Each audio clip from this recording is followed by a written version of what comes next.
উচ্চশিক্ষার জন্য পড়াশোনা করতে আসেন, এসে তারা হারাম রিলেশনে জড়ান এবং বাবা মার অনুপস্থিতির সুযোগ নিয়ে বেশিরভাগ ক্ষেত্রেই তারা জেনায় লিপ্ত হয়। ভার্সিটিগুলোর ক্ষেত্রে এসব ভয়াবহ রূপ ধারণ করেছে। এইভাবে বাবা মার বিশ্বাসের সাথে তারা যে প্রতারণা করছে, এ নিয়ে আপনি তাদেরকে কি নসিহত করবেন? এসব থেকে প্রতারিত না হয়ে নিজেকে কিভাবে হেফাজত রাখতে হবে? আলেম সমাজের কি, বিশেষ করে ভার্সিটি পড়ুয়া শিক্ষার্থীদের এই ভয়াবহ বর্তমান দিক নিয়ে অভিভাবকদের সচেতন ও যুব সমাজের ভয়াবহ পরিণাম নিয়ে আরো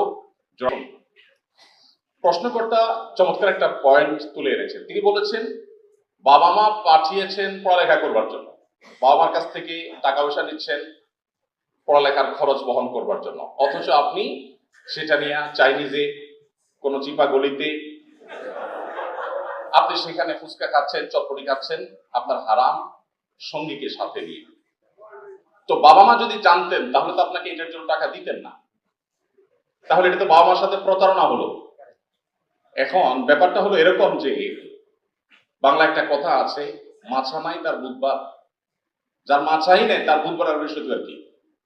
যার মধ্যে আল্লাহর ভয় নাই, নীতি নৈতিকতা বলতে কোনো কিছু যার মধ্যে নাই, তার কাছে আবার বাবা মার কাছে প্রতারণা করা, বাবা মার সাথে প্রতারণা করা, এটা তার কাছে কোনো ইস্যুই না। কিন্তু একজন বিবেকবান মানুষ চিন্তা করবেন, কেউ আমাকে 10টা টাকা দিয়েছেন কোনো কাজের জন্য, আমি সেটাকে যদি অন্য কাজে ব্যয় করি তাহলে এটা আমার জন্য অনৈতিক, এটা অন্যায়। এই অন্যায় বোঝার জন্য আপনার মুসলমান হওয়ার প্রয়োজন নেই, কমন সেন্স থাকে যথেষ্ট। কমন সেন্স থাকলে আপনি বুঝতে পারবেন এখানে এর চেয়ে সূক্ষ্ম একটা প্রতারণা। একাধিক সঙ্গিনী, একজন সঙ্গিনী অফিসিয়ালি তার সাথে সম্পর্ক আছে বা একজন সঙ্গীর সাথে সম্পর্ক আছে, এট দ্য সেম টাইম আরেকজন সঙ্গী বা সঙ্গিনীর সাথে আপনি যোগাযোগ রাখছেন তলে তলে। পৃথিবীর সব সমাজে এই কাজটা কি গর্হিত না গ্রহণযোগ্য? কোন সন্দেহ আছে?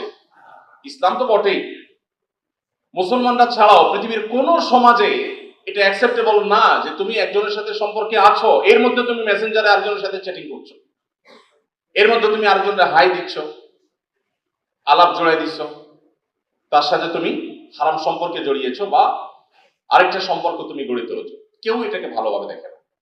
আমার প্রশ্ন আপনাদের কাছে, সমস্যাটা কোথায়? কেন এটা খারাপ হতে যাবে? এখন ভালো খারাপের যে ডেফিনেশন পশ্চিমারা আমাদেরকে দিয়ে দিয়েছে সেটা হলো, আমি কারোর ক্ষতিতে করছি না, আমি তো কারোর ক্ষতি করছি না, কারোর ক্ষতি করলে সেটা খারাপ, আর কারোর ক্ষতি না হলে সেটা খারাপ না। মুসলমানের কাছে ভালো খারাপের এই ডেফিনিশন না। ভালো খারাপের ডেফিনিশন মানুষ নিজের বিবেক দিয়ে কখনো তৈরি করতে পারে না, যদি করে দিয়েছে, তাদের অবদানকে আমরা স্বীকার করি। কিন্তু সেই মানুষগুলোই এখন কালো ধোঁয়ায়, কলকারখানার আপনার যত্রতত্র ব্যবহারে, প্লাস্টিকের অতিরিক্ত ব্যবহারে অতিষ্ঠ হয়ে তারা এখন পরিবেশ নিয়ে দুশ্চিন্তা আসছেন যে পৃথিবী যেভাবে আগাচ্ছে এইভাবে যদি আগাইতে থাকে তাহলে পৃথিবী আর পৃথিবী থাকবে না।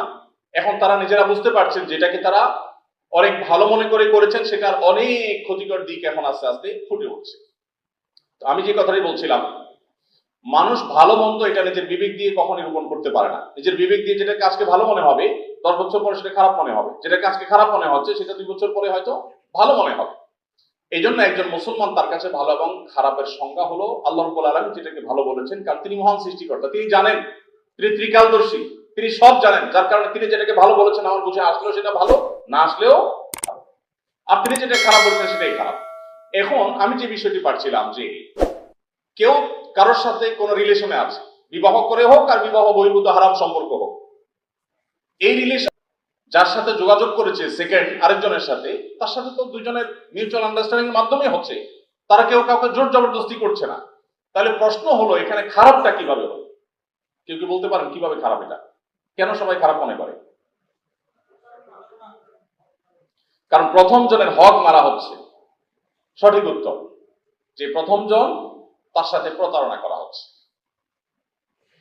আচ্ছা, যেই সমাজ এটাকে খারাপ মনে করছে ওই সমাজকে যদি আপনি জিজ্ঞাসা করেন যে একজন স্টুডেন্ট লাইফে কারোর সাথে রিলেশনে গিয়েছে, এরপর তাদের মধ্যে ব্রেকআপ হয়ে গেছে, এখন সে আরেকজনের সাথে সম্পর্কে জড়িয়েছে, এখন তার আগের যে সম্পর্ক ছিল বিফোর ব্রেকআপ, সেই সম্পর্কটা কি ভালো না খারাপ? মুসলমান ছাড়া অন্য যারা আছে তারা এটাকে কি বলবে?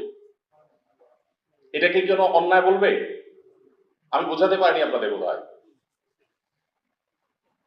কোন যুবক, কোন স্টুডেন্ট, ধরুন স্টুডেন্ট লাইফে কোনো মেয়ের সাথে হারাম সম্পর্কে জড়িয়েছে। হারাম বলতে আমাদের মুসলমানদের কাছে হারাম, আমরা এখন অন্যদের কথা চিন্তা করি। সম্পর্ক করেছে, এরপর এই চ্যাপ্টারটা সে ক্লোজ করে ফেলেছে, তাকে তিনি বিবাহ করেছেন বা হারাম সম্পর্কে গিয়েছেন, যেটাই হোক। এই যুবক যে আগে আরেকজনের সাথে সম্পর্ক করেছিল, মুসলমানরা ছাড়া পৃথিবীর কোন সমাজ কি সেটাকে অন্যায় মনে করে, অপরাধ মনে করে? আমার প্রশ্ন হলো, কিভাবে সেটা অপরাধ না? আগেরটা যদি অপরাধ হয়ে থাকে, কারণ আপনার একজন সঙ্গিনী আছেন, আপনার একজন স্ত্রী আছেন, তাকে রেখে আপনি তলে তলে আরেকজনের সাথে যোগাযোগ করছেন, এটা যদি খারাপ হয়, তাহলে দ্বিতীয়টা তো আর ডাবল খারাপ হওয়ার কথা। পৃথিবীর মানুষের প্রাইভেসি, মানুষের অধিকার রক্ষা করার জন্য যা ভাবে, ইসলাম চাচ্ছে যে এক কাঠি সরস, এক কাঠি এগিয়ে ভাবে। কিভাবে? আপনি দেখুন, এই জায়গাটার কথা আপনি চিন্তা করেন। আপনি কারোর সাথে হারাম সম্পর্কে জড়াবেন, ইসলাম বলে নিষেধ। কেন?